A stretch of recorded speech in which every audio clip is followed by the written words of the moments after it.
लगातार अपने शेरो शायरी खातिर जाने जाए वाले मध्य प्रदेश के एक ऐसा नेता, एक ऐसा जनप्रतिनिधि जेकर चर्चा पक्षों खूब कर रहा, विपक्षों खूब कर रहा, उनके द्वारा जो है हर मुद्दा पर आपन बेबाकी से राय रखी जा रही है। लेकिन दुर्भाग्यवश 2023 के लिए विधानसभा चुनाव वो हारी गए।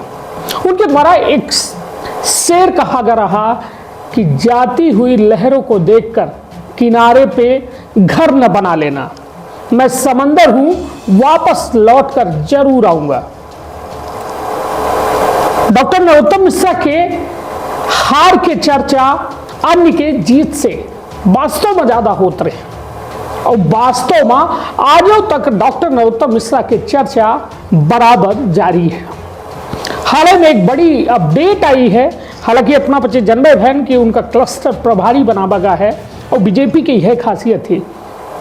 ओका कहा थे ना कि हीरा की पहचान जौहरी का होती, वो जौहरी आए जो नरोत्तम मिश्रा का लगातार एक दायित्ववान जिम्मेदारी दी गई। वो के साथ साथ अपना प्रोजेक्ट बता दी, एक बड़ी बात बता दी कि अब डॉक्टर नरोत्तम मिश्रा लोकसभा चुनाव लड़ी।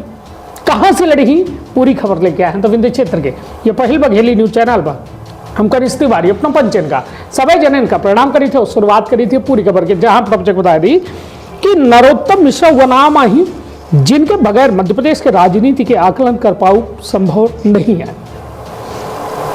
बीते 2 दशक में नरोत्तम मिश्रा न सिर्फ बीजेपी बल्कि मध्य प्रदेश के राजनीति के धुरी रहे हैं।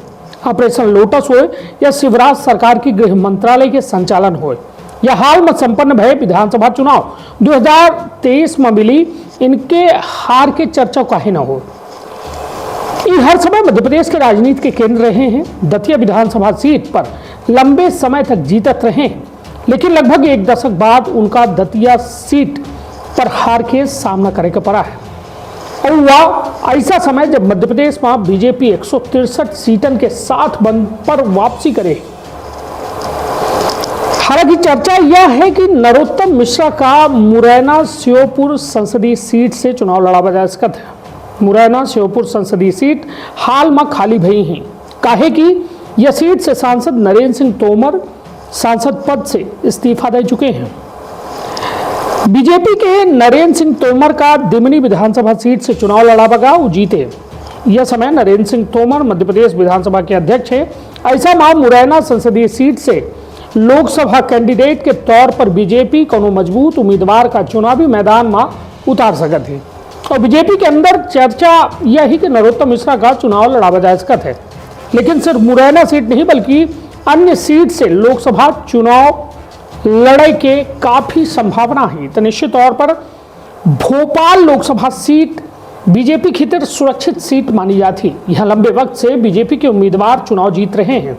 वर्तमान में साध्वी प्रज्ञा ठाकुर भोपाल सीट से सांसद हैं, उनके द्वारा दिग्विजय सिंह का चुनाव हारा बगा रहा। ऐसा में कई चर्चा है कि नरोत्तम मिश्रा का बीजेपी भोपाल सीट उसे लोकसभा चुनाव में उतार सकते हैं, काहे कि साध्वी प्रज्ञा ठाकुर के कई बयानन के चलते बीजेपी का कई बे दिक्कतन के सामना करे का पड़ा है। ऐसा में यदि उम्मीदवार बदले के पड़ी तो बीजेपी नरोत्तम मिश्रा पर बड़ा दांव खेल सकती।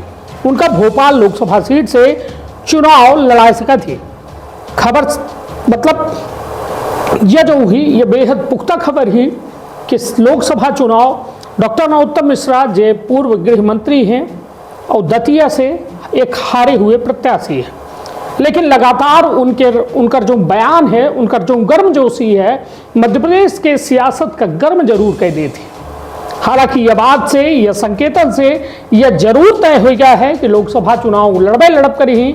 अब देखब दिलचस्प हुई काहे कि नाक दूर के हंसिया 2024 में महज 3 महीना के अंदर तारीखन के ऐलान हो जी जौने तारीख का यह लोकसभा चुनाव संपन्न हुई।